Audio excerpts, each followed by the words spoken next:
ನಗರದಲ್ಲಿರುವ ಹೈಕಲ್ ಟೆಕ್ನಾಲಜೀಸ್ಗೆ ಬವೇರಿಯಾ ಆರ್ಥಿಕ ವ್ಯವಹಾರಗಳು, ಪ್ರಾದೇಶಿಕ ಅಭಿವೃದ್ಧಿ ಮತ್ತು ಇಂಧನ ಸಚಿವಾಲಯದ ಉಪಸಚಿವ ಟೋಬಿಯಾಸ್ ಗೋಟ್ಹಾರ್ಟ್ ಭೇಟಿ ನೀಡಿ ಸಂಸ್ಥೆಯ ಉತ್ಪಾದನಾ ಸಾಮರ್ಥ್ಯವನ್ನು ಪರಿಶೀಲಿಸಿದರು.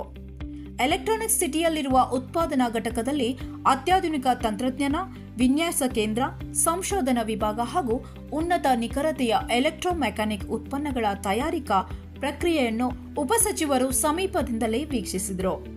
ಇದೇ ವೇಳೆ ಭಾರತ ಮತ್ತು ಬವೇರಿಯಾ ನಡುವಿನ ಕೈಗಾರಿಕಾ ಸಹಕಾರವನ್ನು ಮತ್ತಷ್ಟು ವಿಸ್ತರಿಸುವ ಕುರಿತು ಸಂಸ್ಥೆಯ ಅಧಿಕಾರಿಗಳೊಂದಿಗೆ ಚರ್ಚೆ ನಡೆಸಿದರು.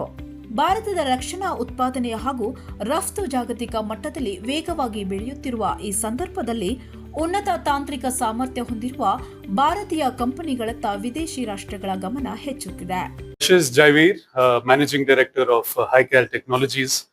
HiCal is a 40-year-old aerospace and defense company, and which is why the minister was here enhancing to promote cooperation between Indian aerospace and defense companies to cooperate with the German partners and also to co-invest both in Germany as well as in India. Bharat ಮತ್ತು Bavaria ನಡುವಿನ ಸಹಭಾಗಿತ್ವವನ್ನು ಮತ್ತಷ್ಟು ಬಲಪಡಿಸಲು ಹೊಸ ತಂತ್ರಜ್ಞಾನ, ಸ್ಥಿರ ಪೂರೈಕೆ ಸರಪಳಿ ಹಾಗೂ ದೀರ್ಘಾವಧಿ ಕೈಗಾರಿಕಾ ಸಹಯೋಗಕ್ಕೆ ಸಾಕಷ್ಟು ಅವಕಾಶಗಳಿವೆ. ಈ ವರ್ಷದ ಆರಂಭದಲ್ಲಿ ಜರ್ಮನಿಯ ಮ್ಯೂನಿಕ್ನಲ್ಲಿ ನಡೆದ ಭಾರತ ಜರ್ಮನಿ ರಕ್ಷಣಾ ಕೈಗಾರಿಕಾ ದುಂಡು ಮೇಜಿನ ಸಭೆಯಲ್ಲಿ ಆರಂಭವಾದ ಸಂವಾದಕ್ಕೆ ಬೆಂಗಳೂರಿನ ಈ ಭೇಟಿ ಹೊಸ ಆಯಾಮ ನೀಡಿದೆ. ಎರಡೂ ದೇಶಗಳ ನಡುವೆ ತಂತ್ರಜ್ಞಾನ ವಿನಿಮಯ ಮತ್ತು ಕೈಗಾರಿಕಾ ಸಹಭಾಗಿತ್ವ ಮತ್ತಷ್ಟು ಗಟ್ಟಿಯಾಗುವ ನಿರೀಕ್ಷೆ ಮೂಡಿದೆ.